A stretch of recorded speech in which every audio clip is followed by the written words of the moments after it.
Senhor esteja convosco. Ele está no meio de nós.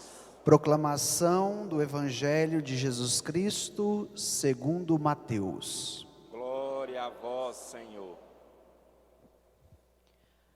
Naquele tempo, vendo Jesus as multidões, compadeceu-se delas, porque estavam cansadas e abatidas, como ovelhas que não têm pastor.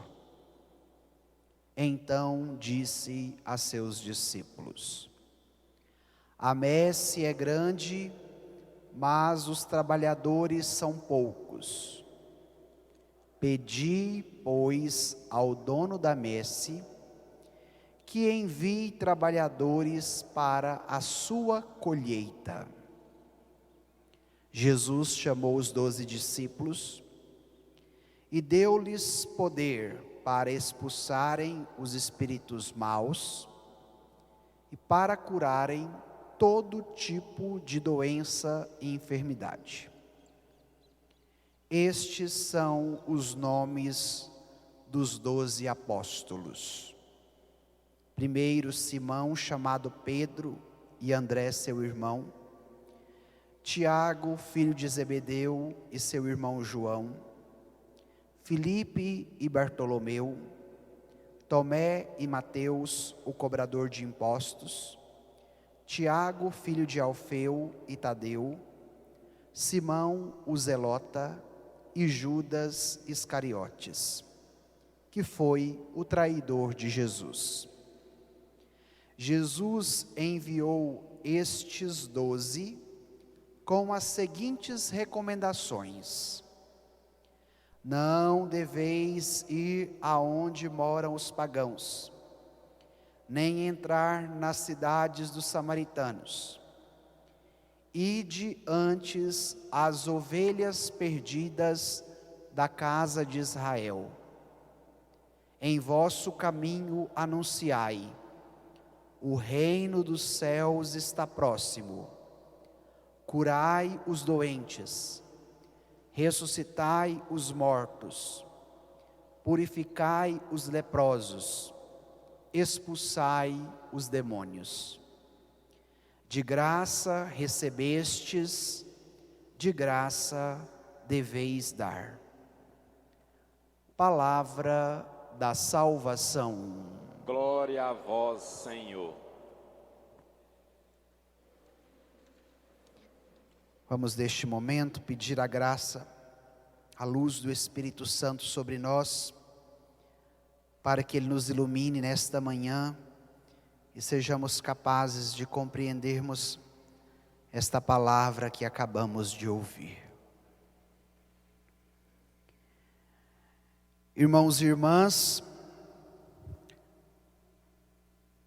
celebramos o 11º domingo do tempo comum. Depois de todo o período quaresmal, tivemos o ápice da Semana Santa. Após a Semana Santa, todo o período pascal, com as festas dos 2 últimos domingos, Pentecostes e Santíssima Trindade.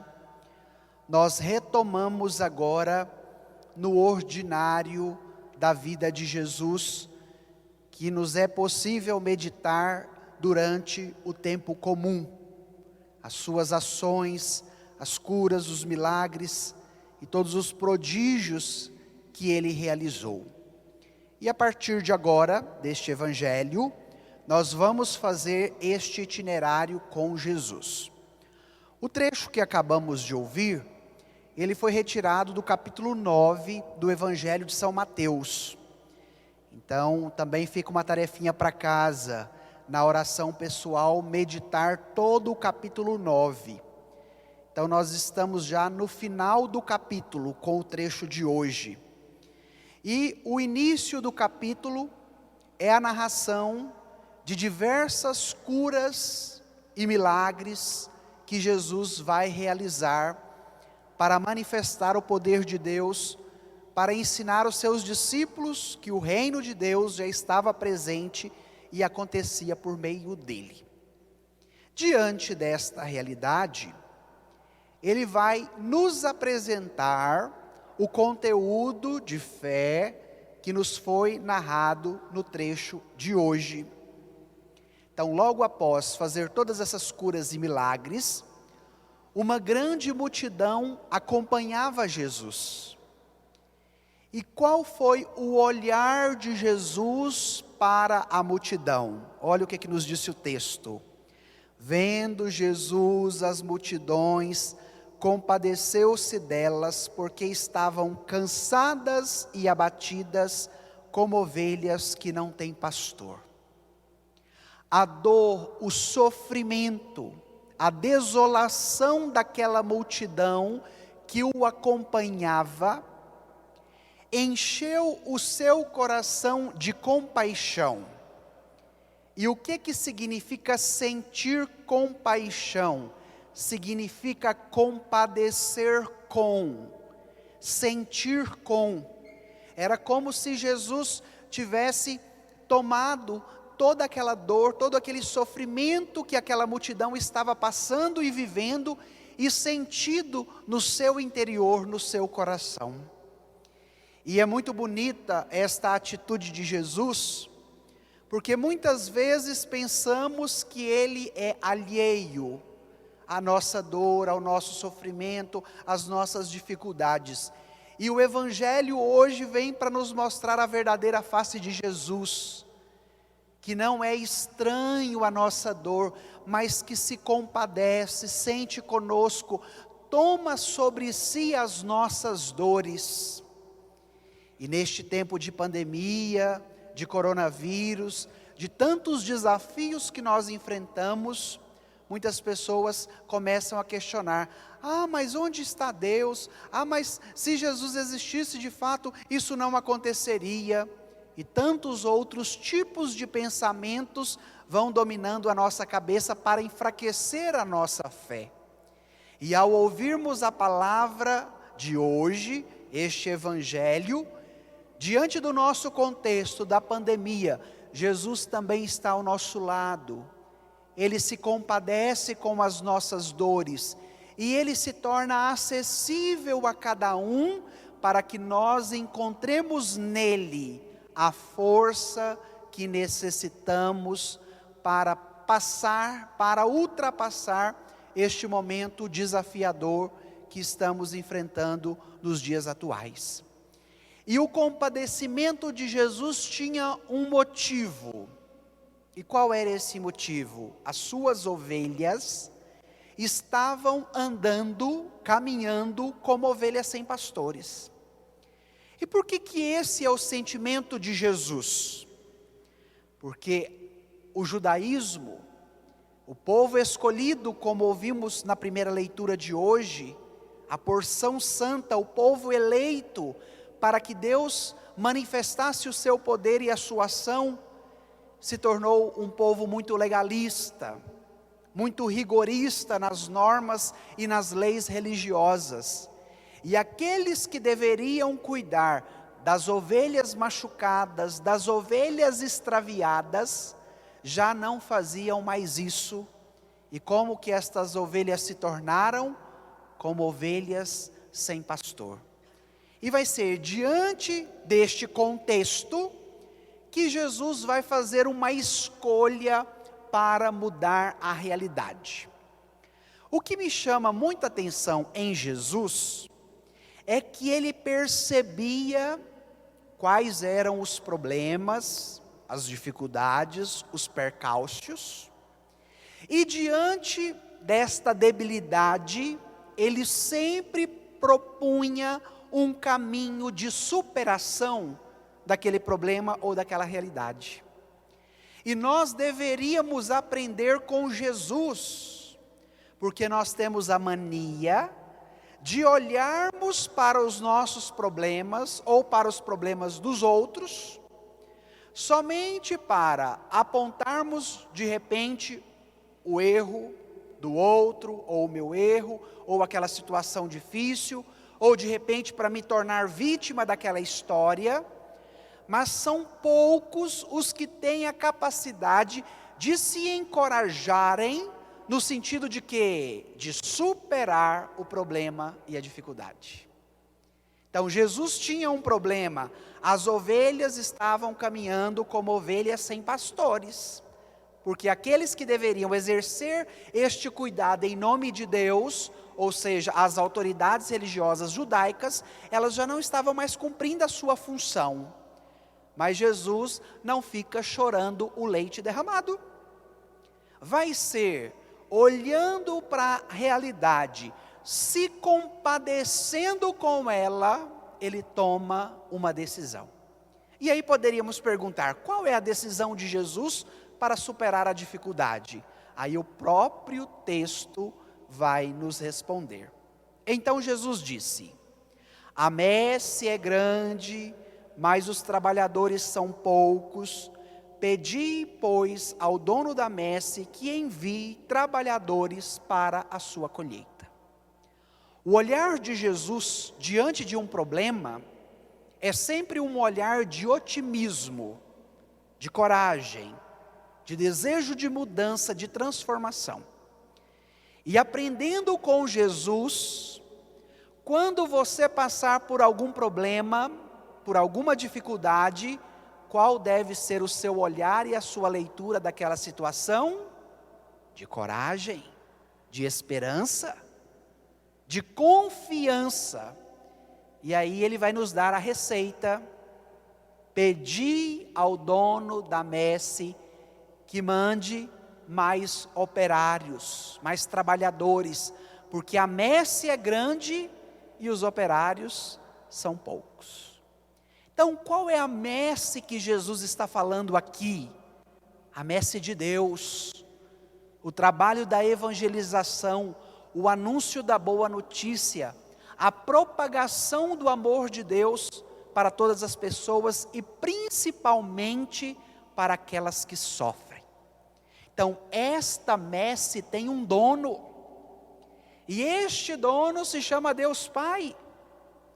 E na sua comunhão com o Pai, Jesus veio para cuidar desta messe, para se tornar o bom pastor, para curar as feridas das ovelhas que estavam perdidas e extraviadas. E Ele nos dá a indicação para que nós sejamos capazes de pedirmos ao dono da messe que confie mais trabalhadores, mais operários, para anunciar aquilo que não estava sendo anunciado mais. E aqui vem uma dificuldade confrontando com a nossa realidade.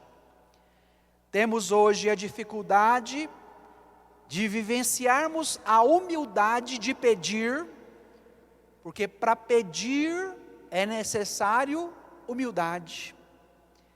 E hoje caminhamos no caminho da autossuficiência, que eu já não preciso mais do outro, que eu já não preciso mais de ajuda das pessoas, que eu já não preciso mais de Deus, porque eu me basto. Antigamente, esta prática de fazer favor era muito constante, não é? Nas nossas vidas, um ajudando o outro, e agora, diante deste egoísmo, deste isolamento que vivemos, deste egocentrismo da nossa parte, às vezes até dentro de casa, os pais ficam recuados de pedir a ajuda dos filhos, os filhos de repente ficam com vergonha de pedir a ajuda dos pais, e assim nós poderíamos citar vários outros exemplos. Então a humildade como dom de Deus precisa tomar conta do nosso coração, para que nós nos abramos a Ele e pedimos a sua ajuda diante das realidades desafiadoras que muitas vezes batem à nossa porta. E se aquele problema era a falta de pastores que cuidasse do seu povo e que os encaminhasse no caminho de Deus, cuidasse destas ovelhinhas, era necessário pedir a este dono da messe, ao divino Pai eterno, que mandasse mais operários para desenvolver esta missão em nome de Deus. E vai ser diante desta realidade que Jesus chama os 12 apóstolos. E aí o texto vai nos dizer: Jesus chamou os 12 discípulos e deu-lhes poder para expulsarem os maus espíritos, para curarem todo tipo de doença e enfermidade. E estes são os nomes dos 12 apóstolos. Se Jesus diagnosticava uma realidade que padecia, ou seja, a das ovelhas sem pastores, ele vai escolher o grupo dos 12 para ter qual tipo de missão? Para agir em nome dele e com o poder que lhes confiavam, para que de fato estas ovelhas pudessem ser cuidadas. Então, depois de dar a catequese, pedi ao dono da messe que mandai operários, porque a messe é grande e os operários são poucos. O que Jesus faz? Toma uma decisão, toma uma atitude. E na pedagogia de Jesus isso é muito claro. Se vocês lerem os evangelhos, principalmente o de Marcos e o de Mateus, que tem muitos relatos do cotidiano da vida de Jesus, vocês vão perceber sempre estes dois elementos.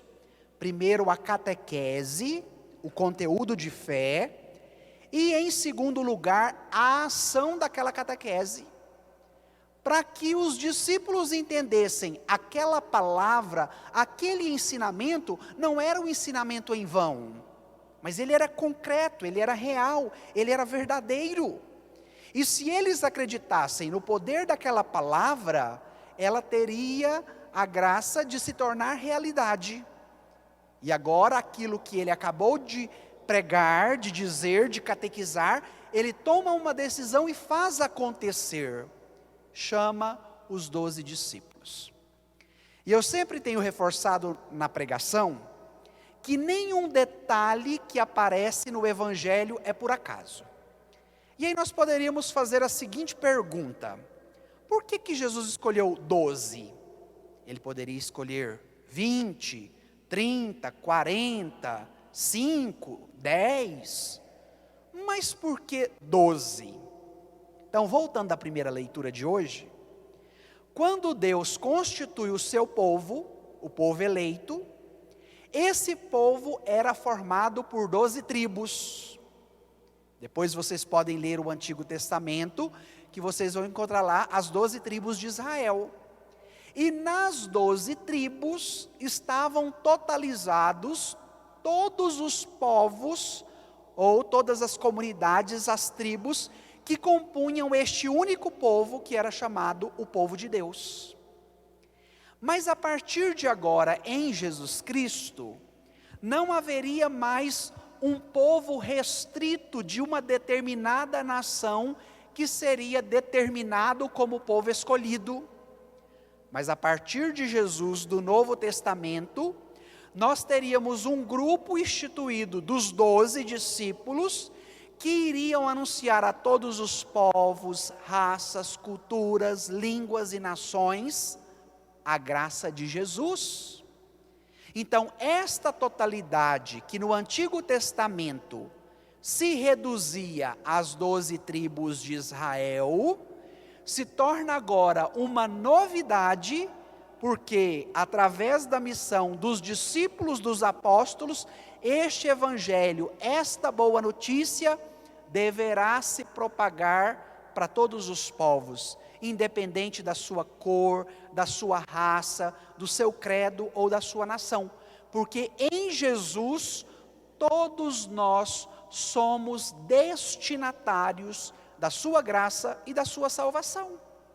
E é por isso que nós estamos aqui hoje, porque muitos nos antecederam nesta missão confiada por Jesus, e esta fé que foi passando por povos, por gerações, por pessoas, chegaram também a cada um de nós e nos trouxe aqui hoje, para ouvirmos esta palavra, para recebermos esta Eucaristia. E aí Jesus vai chamando cada um dos discípulos, dos apóstolos, pelo nome. E aí no Evangelho de hoje, nós encontramos o nome de cada um deles. É interessante porque nos 4 evangelistas, nós temos a lista dos 12 chamados. E nestas 4 listas, tem uma peculiaridade que permeia todas elas. Qual que é esta peculiaridade? O primeiro e o último da lista. Depois, se vocês tiverem a curiosidade de voltar aos evangelhos, sempre o primeiro é Pedro, e o último é Judas Iscariotes. Por que isso? Porque Pedro receberia a missão de se tornar a pedra, a coluna, na qual Cristo edificaria a sua igreja, que teria a missão de anunciar a sua salvação a todos os povos, até os confins da terra. E o último é sempre Judas. Por quê? Porque Judas foi aquele que não acolheu a salvação de Deus e preferiu trocar Jesus, traí-lo, por causa de uma sacolinha de 25 moedas de prata. E neste chamado pelo nome, o que nós encontramos? A individualidade e a particularidade que é cada pessoa. Um é diferente do outro. E o nosso nome diz respeito à nossa identidade. Quem nós somos? Aquilo que trazemos em nós. E é muito instigador o Evangelho, porque em nenhum deles encontramos quais foram os critérios que Jesus utilizou para chamar aqueles 12. Então a teologia vai dizer que estes critérios são insondáveis aos pensamentos de Deus. E aí o que nós poderíamos compreender disso? Bondade dele para com cada um que é chamado. Não há critério de superioridade, de qualidade, disso ou daquilo. Pode ser que esses tipos de critérios sejam nossos, das escolhas que nós fazemos. Mas a escolha de Deus, que acontece através de Jesus, se dá na gratuidade, na misericórdia, no amor. E é por isso que ele chamou aqueles 12, e depois vai chamar mais 72, e depois este anúncio vai se desdobrando no decorrer da história, e chega até mim, chega até você, porque todos somos destinatários desta graça.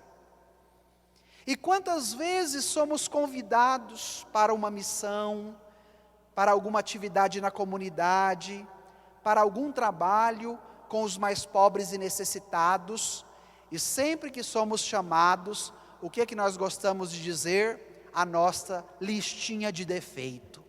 E eu tenho vergonha, e eu não sei falar, e eu não tenho tempo, e acontece isso, e acontece aquilo.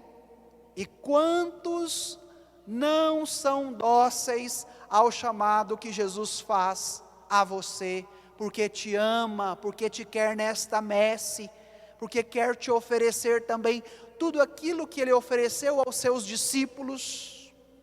Mas pode ser que a resistência do nosso coração, ou o nosso não acreditar em nós, ou o nosso não acreditar no Senhor da messe que nos chama, nos impeça de fazer o caminho do discipulado. E aí eu sempre gosto de dizer, se nós somos criados à imagem e semelhança de Deus, Ele conhece tudo de nós. Ele sabe quais são os nossos talentos, Ele sabe quais são os nossos dons, Ele sabe quais são as nossas dificuldades, as nossas limitações. Então, se Ele nos escolhe, se Ele nos chama, é porque Ele sabe que nós temos a capacidade de respondermos àquele chamado. E esta é uma palavra de ânimo e de coragem para nós, porque quando você for colocar a sua listinha de defeito como empecilho para viver o seu chamado, a sua vocação, entenda que o Senhor conhece a outra listinha que você não está apresentando. A listinha das coisas boas que tem dentro de você, a lista dos seus talentos, a lista das suas habilidades, a lista de tantas coisas boas que você pode fazer, sim. E isso é motivo de ânimo e de coragem para nós. E pode ser que neste período da pandemia, que nós ficamos confinados em casa devido ao isolamento social, muitos sentimentos tenham brotado no nosso coração, muitos pensamentos tenham ali balançado a nossa cabeça, e agora vem uma palavra de ânimo, uma palavra de coragem, dizendo que somos amados, que somos queridos, que somos eleitos, que somos chamados, e que nesta seara, que nesta messe do Senhor, há um lugar que é o seu. E este lugar ninguém tem o poder de ocupar, porque ele é seu, porque ele pertence a você. E você, como escolhido, como chamado, não respondendo a este convite, o seu lugar fica como esta cadeira, vazio. Porque o que é para você, o que pertence à sua história, aquilo que é a ação de Deus para a sua vida, ninguém pode te substituir. E é neste contexto da palavra que hoje nós somos orientados a pararmos, a rezarmos e a perguntarmos: Senhor, o que queres de mim?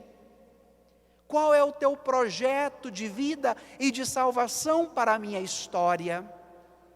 Permitir que o Senhor fale no mais profundo do seu coração, e aí vem a parte mais bonita deste encontro, o seu sim dado a Ele. E quando os discípulos assumiram este sim, aderiram a este convite, Jesus deu-lhes as orientações do que eles deveriam fazer. Olha o que Jesus vai dizer: ide antes as ovelhas perdidas da casa de Israel. O início do texto. Jesus se compadece porque as ovelhas estavam perdidas, como ovelhas sem pastor. Então, diante do problema, Jesus proporciona o quê? A solução. Se havia as ovelhas perdidas, agora os 12 escolhidos precisam fazer o quê? Ir ao encontro destas ovelhas perdidas da casa de Israel. E ir ao encontro delas para fazer o quê? Aí vem a parte prática. Anunciar que o reino de Deus está aqui, está próximo. Este reino se chama Jesus, primeiro. Curar os doentes, segundo. Ressuscitar os mortos, terceiro. Purificar os leprosos, quarto. E expulsar os demônios. O primeiro passo sempre é a manifestação do bem, o reino que se concretiza em Jesus. A manifestação do poder de Deus, que vem para fazer o quê? Para agir sobre o mal. Curar os doentes, purificar os leprosos, ressuscitar os mortos. Então, tudo aquilo que afligia a vida da pessoa humana, diante dos males que poderia alcançá-la, vem uma força maior, sendo redundante aqui, sendo uma força mais forte, para que pudesse destruir tudo aquilo que fosse a ação do mal. Então, a morte seria vencida pela morte de Jesus, a doença seria vencida pela cura em Jesus, a lepra, que era considerado consequência do pecado da pessoa, não somente uma doença física, seria perdoada, seria purificada, seria limpo pela ação de Jesus. Então não existe nenhum mal que seja mais forte do que a manifestação deste reino que se dá através de Jesus. E aqui vem mais um ensinamento para você nessa manhã. Eu quero te dizer que não existe nenhum problema, não existe nenhum mal que possa te afligir, que seja mais forte do que o poder que Jesus tem na sua vida, quando você abre o seu coração para Ele e dá o seu sim para o chamado que Ele te faz. E isso é importante para nós hoje, porque muitas pessoas ficam reféns do medo, ficam reféns das suas dificuldades, ficam reféns das suas inseguranças, das suas assombrações que muitas vezes te perturbam. E hoje vem o Evangelho, vem a palavra de Deus para nos mostrar um caminho diferente. Porque quando nós vamos abrindo os horizontes para compreendermos uma realidade muito mais ampla do que aquela que nós estamos vivendo, e vamos entendendo que este reino de Jesus quer se manifestar em nós por meio do chamado que Ele nos faz, Ele tem o poder de agir e destruir toda a maldade que muitas vezes quer nos derrubar. E Jesus encerra o Evangelho com uma premissa de ouro. Olha qual foi a última frase do Evangelho de hoje: de graça recebestes, de graça deveis dar. Vamos compreender os significados da palavra graça. Em primeiro lugar, graça de Deus, bondade de Deus. Ele chama os 12 para manifestar quem Ele é. O seu amor, a sua misericórdia, a sua bondade, a sua compaixão. E aqueles que acolhem recebem o quê? Uma graça, um dom, um presente. Traduzindo em miúdos. Primeiro significado da palavra graça. E ao receber este dom, este presente, como que isso deve se manifestar? De uma maneira gratuita. Aí vem o segundo significado de graça. E por que eu gostaria de trazer este último trecho do Evangelho para nós? Porque nós estamos perdendo o sentido da graça, nestes dois aspectos. Em primeiro lugar, como dom doado por Deus a nós, e em segundo lugar, na gratuidade. E por que isso está acontecendo hoje, no nosso tempo? Porque tudo se capitalizou, tudo virou economia de mercado, inclusive as pessoas se tornaram também posses ou relações de domínio, de poder. Eu gosto muito de citar exemplos do povo da roça. E eu vou citar um aqui para vocês. Antigamente, a solidariedade, a gratuidade, era algo normal na vida das pessoas. Um vizinho ia fazer uma cerca, sozinho ele não dava conta de esticar o arame, vinha o outro da fazenda do lado e o ajudava a esticar o arame e a fazer a cerca. A dona da casa ia matar o capado, vinha a comadre do outro lado para ajudá-la a cortar o porco, a limpar, a fazer tudo aquilo. E tudo isso se dava de que maneira? Na gratuidade, que nós chamávamos antigamente de fazer um favor. Agora hoje, minha gente, se nós queremos alguma coisa, tudo precisa ser pago. O dom da gratuidade está acabando. E por que ele está acabando? Porque Deus não está dando mais? Não, é porque nós não estamos mais acolhendo. Hoje, o que acontece? Uma mãe idosa, que de repente tem apenas um salário mínimo para sobreviver da sua aposentadoria, para comprar os seus remédios, para se alimentar, tem que pagar a filha dela para limpar a casa. Porque a filha só limpa a casa da mãe idosa se ela receber a diária dela por limpar aquela casa. Olha a que ponto nós estamos chegando. Olha a que situação o nosso mundo e a mentalidade mundana tem nos levado. Porque se não tiver mais o poder do dinheiro que seja capaz de pagar as pessoas, não se faz mais nada. Seja na vida da comunidade, seja na vida da família, seja no trabalho, tudo hoje se materializou, se capitalizou e se torna barganha por aquilo que eu posso pagar. E olhando para esse evangelho, ainda me veio mais um diagnóstico.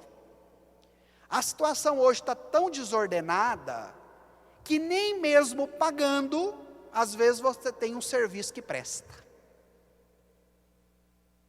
A gente faz essa experiência com a construção, né?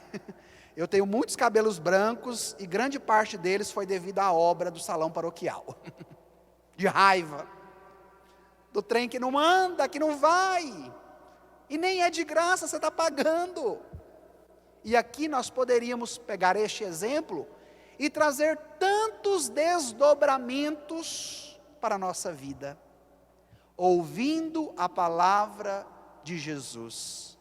De graça recebestes, de graça deveis dar. Então, redescobramos o dom da gratuidade, o dom da graça, que nos completa também como pessoas. Porque hoje acontece uma realidade muito interessante. Como tudo vai se capitalizando, se materializando, se tornando matéria para venda, se uma pessoa tem, por exemplo, uma habilidade de falar bem, de atrair as pessoas, logo ela começa a fazer videozinho, logo ela abre um canal no YouTube, logo ela quer se tornar um youtuber, para ter vários likes e ganhar em cima do dom e do talento dela. Por quê? Porque até aquilo que antes não era materializado, comercializado, hoje, diante das estruturas que se criam, pode ser comercializado. Então, o que nós temos hoje? YouTubers com milhões de seguidores, mas que estão depressivos. Porque o dom como graça só preenche a pessoa na gratuidade do exercício deste dom que foi de graça doado a ele, a ela. Então, os talentos que Deus te deu como esposo, é para que você coloque na gratuidade com a sua esposa, com seus filhos. O dom que Deus te deu como mãe, como esposa, é para ser colocado na gratuidade com seu esposo, com seus filhos. O dom que Deus te deu, ou os dons que Deus te deu como filho, é para que você coloque na gratuidade com a sua família, com seus pais. Agora hoje muitos pais legitimam esta capitalização dos filhos, porque se os filhos tiver que fazer alguma coisa, o pai e a mãe têm que pagar. E de repente o pai e a mãe vai educando o filho neste caminho desde pequeno. Então, olha meu filho, você tem que fazer isso. Se você não fizer, no final não tem a sua mesada. Olha minha filha, se você não fizer isso, você não vai receber aquilo que você me pediu. Educamos as crianças desde pequena a este sistema, que de repente é vivido pelos pais. E aí depois lá na frente vai chorar o leite derramado, vai chorar as pitangas, e aí já não tem como mais mudar. Permitamos, minha gente, que a força do Evangelho nos alcance. De graça recebeste, de graça deveis dar. Amém?